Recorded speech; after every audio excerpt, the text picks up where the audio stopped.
All right, good people. Before we get started here, I want to make sure that you have your notes out somewhere close to your screen that you were supposed to do yesterday. Confucianism, legalism, and Taoism, Chinese philosophy. Quick question.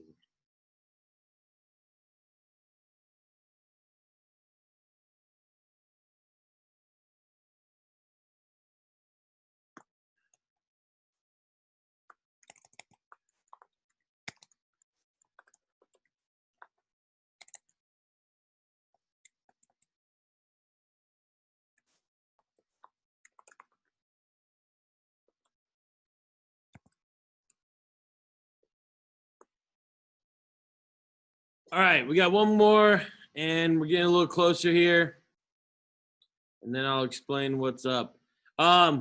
Before, as I'm waiting for people to, I think I'm waiting for 2 or 3 more. Make sure you guys are turning your assignments in.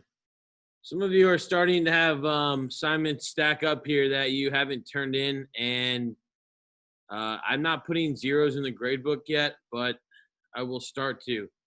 If you're turning assignments that are closed on Canvas or you're turning anything in late, either email it to me or you have to send it you can send it as a link on Remind, or you can put it on a Canvas message, which is my least preferable mode of doing it. But do not just put it on, don't just upload it randomly, because I'm not going to see it if you upload it to an assignment that still exists that is late, okay? Just want to be clear on that, because your parents might get mad at you, and they're going to get mad at me, and then I'm going to say, well, they didn't do what I asked them to do, so that's on you, okay? Turn in something late, email it to me, or turn it in as an attachment on a Canvas post or a Canvas message. All right, we're going to get started here, ladies and gentlemen, and here's how we're going to do this. This is still uploading. All right, so we've got some quotes today, okay? These quotes are 6 different quotes from the perspective of a particular Chinese philosophy, okay? One of the 3 that you looked at last night. What you're going to do is you're going to read through these quotes and then analyze whether they go in the legalism camp, the Confucianism camp, or the Taoism camp. And then you want to say why, okay? There's 6 quotes. I'm going to pair you up with one person. So you shouldn't be doing it now. I see some of your eyes wandering. I can tell you're not paying attention, okay? You're going to be paired up with a person to kind of talk through it. Make sure you introduce yourself so they know who you are. So when we get back in here, it's not like the first day of school again and it's real awkward. And then one person is going to submit it with both the names. Okay? One person submits it with both people's names. If there's a name missing on there and someone submits it with just their name, I'm going to dock that person points for not following the instructions. Okay? Follow the instructions. Good.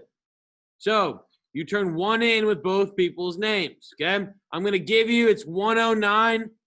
I'm going to give you a maximum of 10 minutes to 1:19, and then I will shut down your room. You need to have had it submitted by then. Okay? Before I go and make the room, do I have any questions? You guys know where to find this under modules. Towards the bottom, 8.6, Chinese philosophy. We're good? All right. If you guys say so. Let's see what happens. Breakout rooms. There might be one group of 3. Yep, one group of 3. All right, look. It's worth 12 points. 2 points for each quote.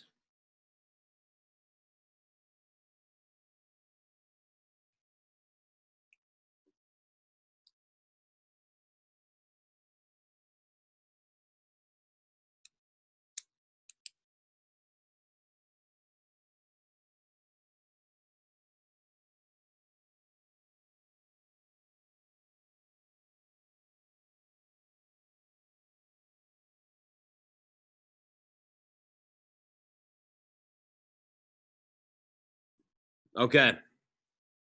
All right. So, let's see how you guys did in this exercise.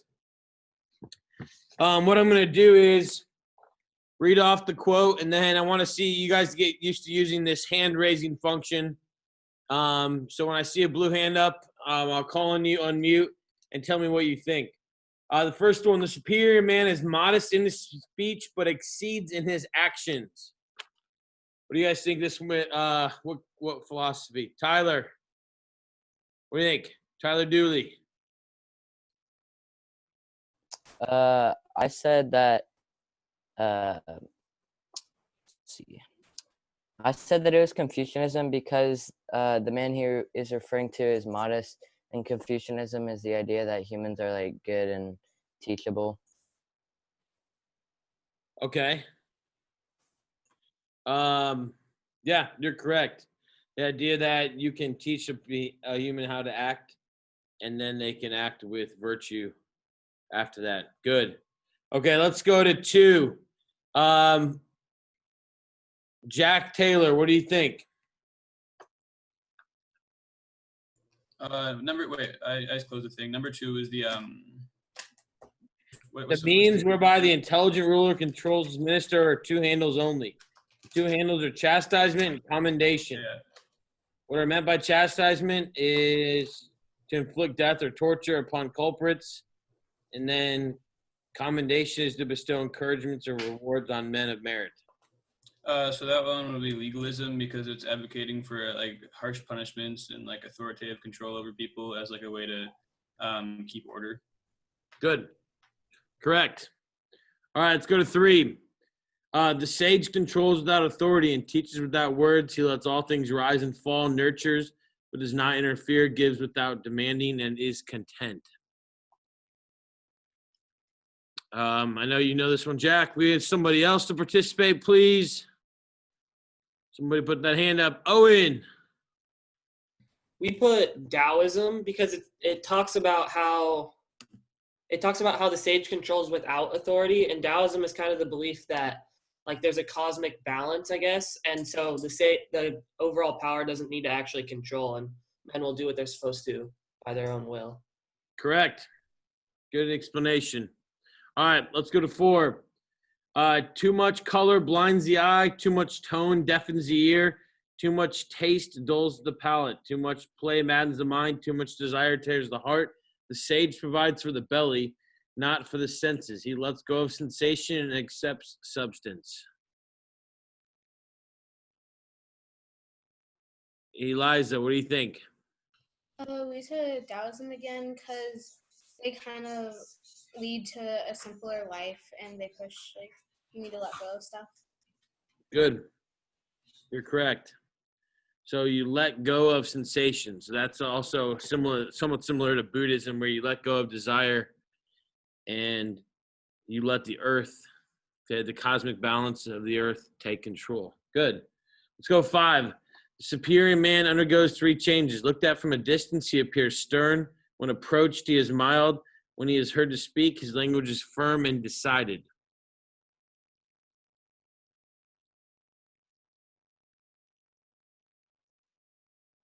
Waiting for a hand to show up on my screen.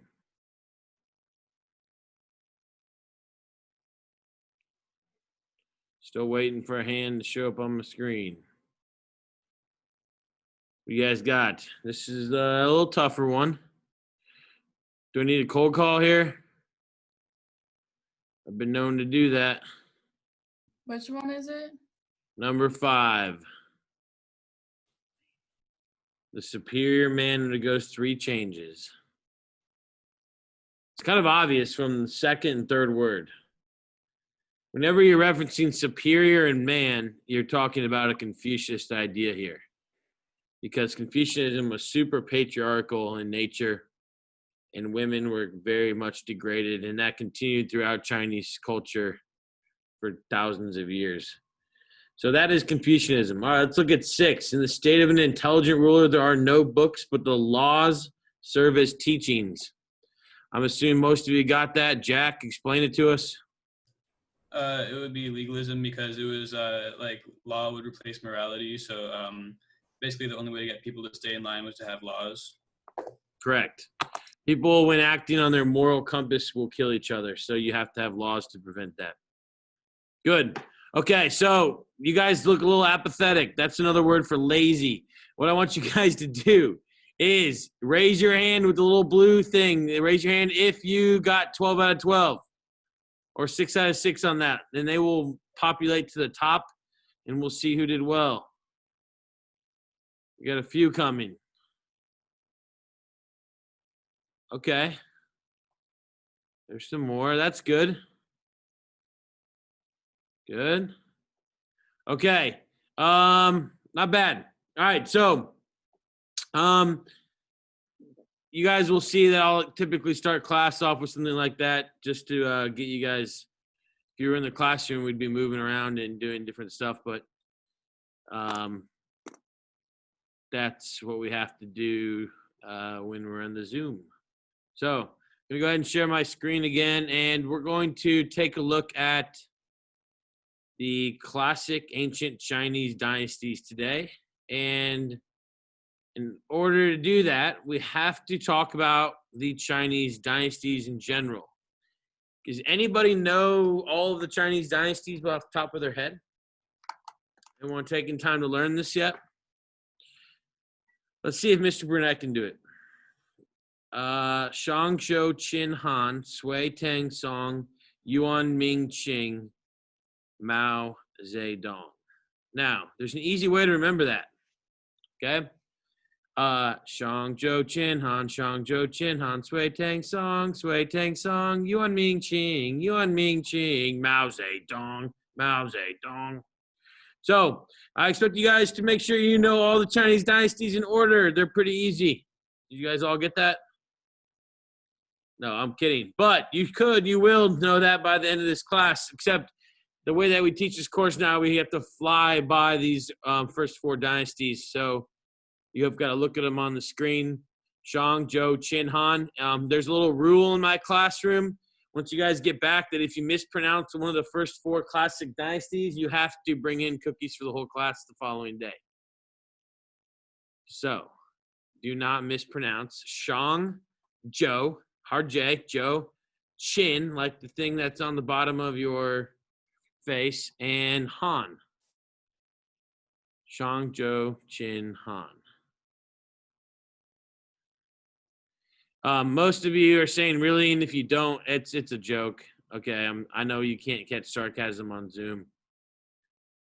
It's just a joke. Okay, some people did actually bring cookies, but you don't have to. All right, so why are we gonna talk about these? Well, it's because of all of our classic societies that we're gonna look at here in the next 2 weeks or next week now. This one has the most clear roots to its past and continues the traditions to this day that kind of shaped China. So because of its isolation and because of its strength in world trade, it has remained quite similar. So whatever we talk about today, this basis, like I said, a lot of it remains. Okay. All right. You can see right here, these are the 4 classic Chinese dynasties: Shang, Zhou, Qin, and Han. Each subsequent dynasty is larger than the one before that. And all 4 of these classic dynasties, if you look at the Qin and the Han, had issues with nomadic invaders trying to take over parts of them. Okay, that would lead to why we have these philosophical systems. Just briefly, the first dynasty, the Shang, they're considered the first family to rule over what's known as the Middle Kingdom, and that is the area you can see between the Yangtze and the Yellow Rivers, and they started the tradition of worshiping ancestors, and that continued for a long time. Saying prayers to ancestors to bring you good luck, and kind of got swooped into the whole idea of Confucianism later on. The Zhou family expanded the rule over the Middle Kingdom between the 2 rivers, and they would claim that the gods put them in place to rule, ushering in a philosophy in China known as the Mandate of Heaven. And the mandate of heaven was that the gods had ordained and given them the right to rule, and thus, because of it, they would be prosperous in their rule.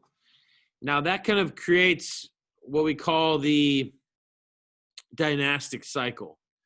I'm not going to get the annotation pen out here because it slows my computer down, and it was a mess last period. But the dynastic cycle is a circle that looks like this. At the top, you have the Zhou to start as the ruling family. And then next, if you're moving from right to the right and then eventually in a circle to the left, they're prosperous. They have not a lot of grain. They're able to expand good trade.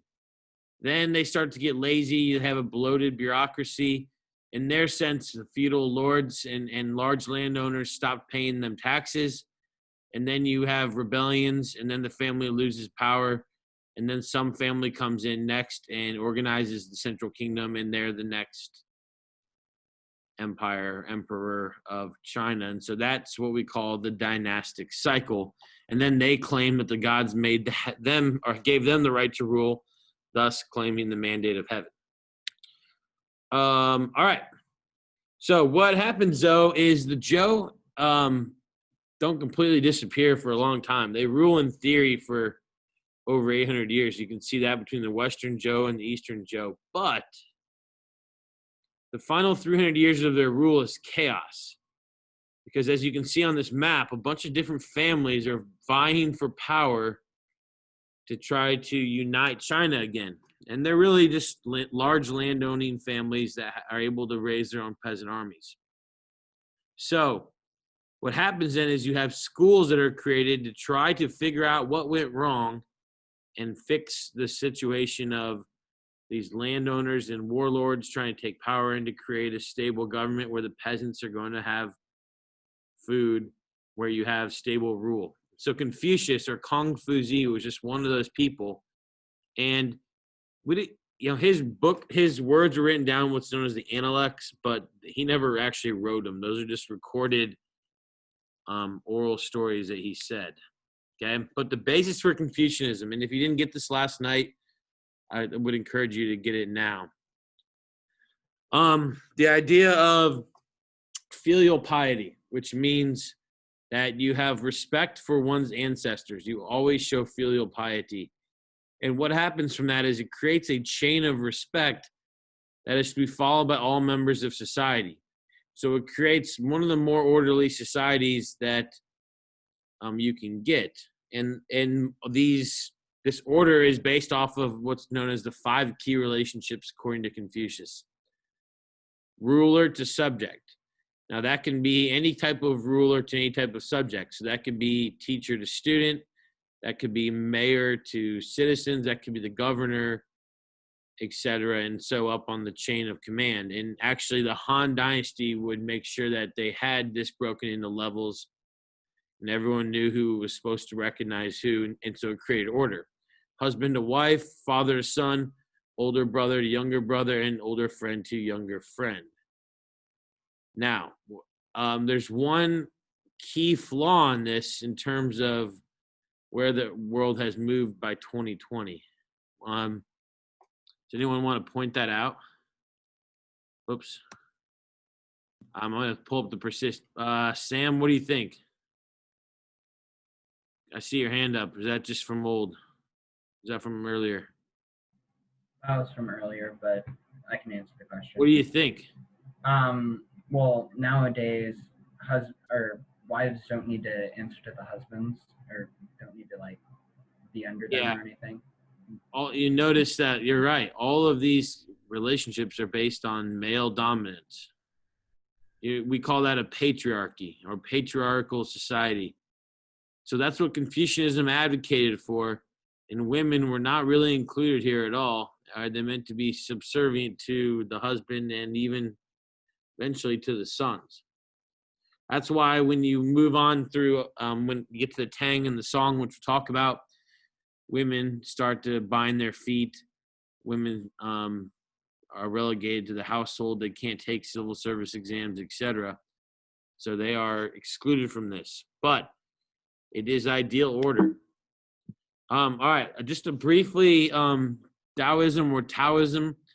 it still has its place in East Asian cultures today, some in Japan, Taiwan, really, and some in China, but it's not as popular as Confucianism. Some would argue that Confucianism maybe has more followers than even Islam, but those followers live in China and they don't necessarily practice it, but it's what they believe. Taoism is similar. Action without intention, compassion, frugality, humility, and cosmic balance. And one of the issues with this is when this was proposed, it was proposed by rich people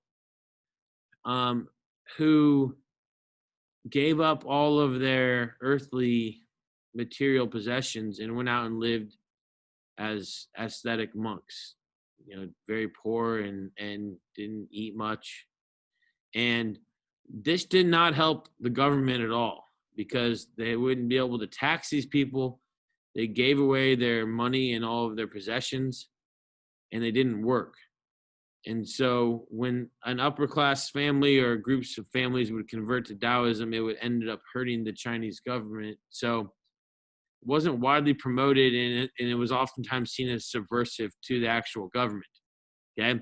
But when things start going bad, it's a viable alternative for those who think they can make changes that are going to make things better.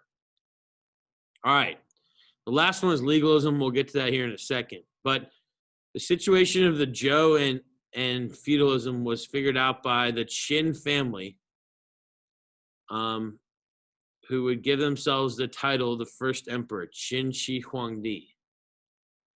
Here you can see, beautiful man, luscious lips. Yes. Okay, so the first emperor, Qin Shi Huangdi, in terms of today, would go down as an authoritarian dictator, but he embraced legalism and a strong military and centralized China and organized the government into military districts. And so he put his own people in power over each military district instead of allowing the landowners to control themselves like the Zhou family did. And in fact, he actually moved a lot of the large landowners and warlords to his capital so he could keep an eye on them. Then his advisors standardized weights, coins, measures, and the writing system in China so that they could start to trade with more far-off civilizations. Laws were very strict, and peasants were forced to serve taxes not in grain, but in labor.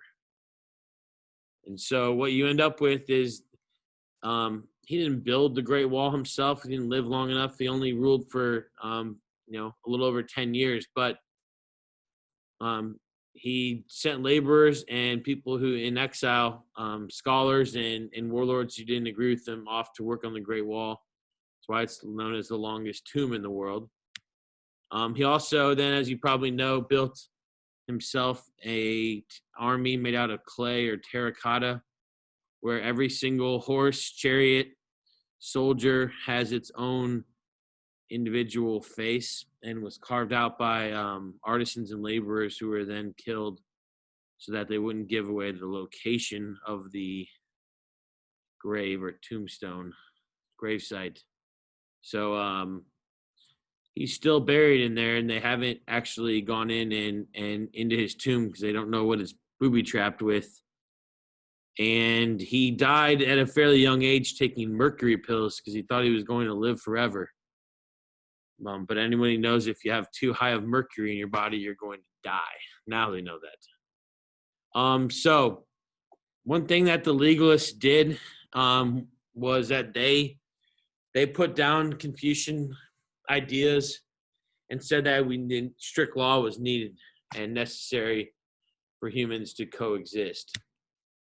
And so basically the legalists under Qin Shi Huangdi,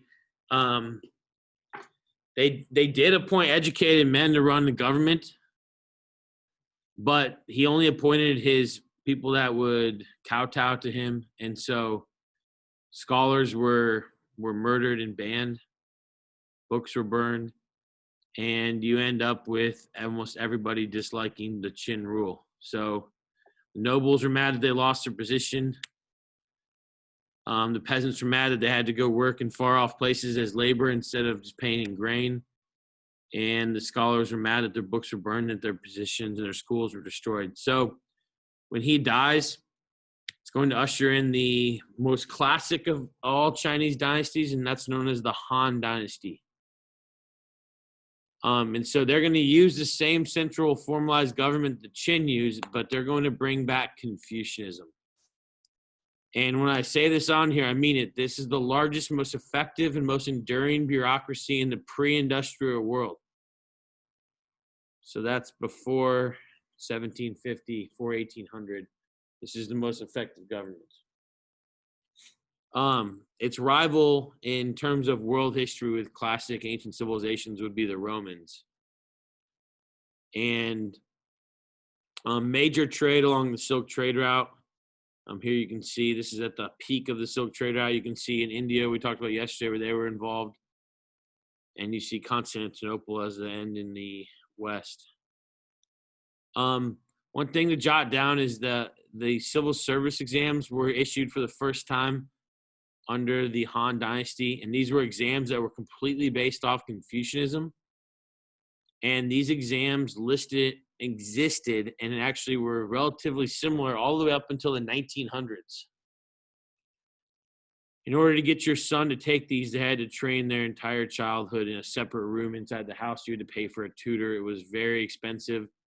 So it definitely favored the wealthy, but it meant that you had to have a general education and set of knowledge in order to be a bureaucrat, which helped China and ushered in what we call the Pax Sinica. You know, Latin, that's the peace of China, similar to the Pax Romana or the peace of Rome. So they made some cool stuff. Here you guys can see the wheelbarrow, the compass, iron drill bits, complex irrigation, fertilizers, canals, roadways, silk, paper, no way, gunpowder, a lot of stuff here that I go to buy at Lowe's and spend lots of money on now. Chinese created a long time ago, okay? Pretty impressive. Golden Age of China. And then they end up falling due to dispute over who would be in charge to the Huns, similar to the Gupta we talked about yesterday, and who would wreak havoc on Western Europe and the Romans. All right, guys. I promised I would give you a couple minutes to ask questions about this geography quiz that we have tomorrow. So I'm going to stop there, and I'm going to share my screen for just a moment, okay? And when I do that, I'm going to show you the quiz. You guys ready? You guys excited?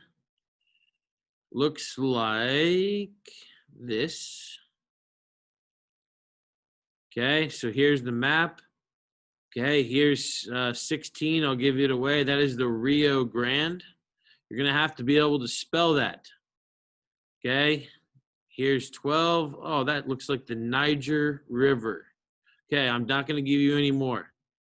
Okay, now you're going to have to spell those in a Canvas text box. And it goes directly off of this right here, which is the 2020 geography test. Okay, so this is going to be the rivers tomorrow, the mountains, and the bodies of water. Make sure you know how to spell Mediterranean, straits, S-T-R-A-I-T-S, no G-H-T there. G-H, okay. Caribbean might be a little tricky. I think the rest of them, Caucasus.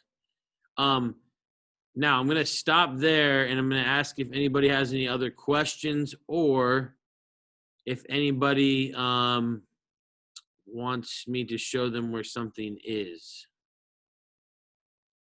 So is the only homework just studying, or is there Yes. something else? I'm terrified that you're going to do really poorly on this, although your grades are really high right now. They're extremely inflated because I haven't given any nasty quizzes like I do usually over this section. I usually give you a quiz every day and over the reading. So Oh, okay. since we're not doing that, you guys are living the good life. So that's all you got to study. Yeah. And like I said, it's not easy. I mean, it's easy for me since I made it to go in and point it out. But if I was your age, I would be studying. I got an answer from Miss Caitlin Edwards. What happens if we don't spell it right? Then it's wrong. Okay. So you got to work on the spelling tonight. And maybe you're the one on the screen. I don't know. I'm trying to get to know people. Any other questions? That was a fantastic question. We got like 2 or 3 minutes. Anyone want to know where anything is? No? I have a question. Yeah. If we do bad on the test, is there any sort of extra credit or Just continuing to participate every day in class. See, the way that my class works is this might bring your grade down for a moment, but then every subsequent assignment we do will bring your grade back up. Okay.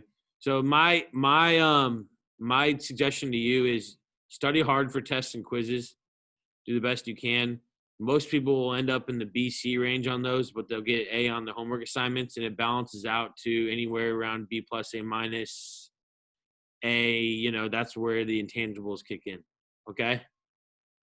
So again, study. But if you get a C or something, like it's not the end of the world. I had someone right on here, are we done for? No, you're not done for. After the first quiz, you'll be okay. And it is rivers, bodies of water,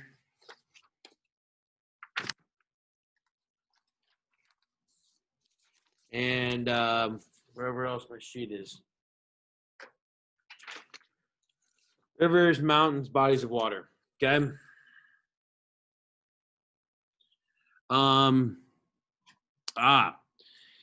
Can one person, I'm going to ask Charlotte, I'm going to unmute you.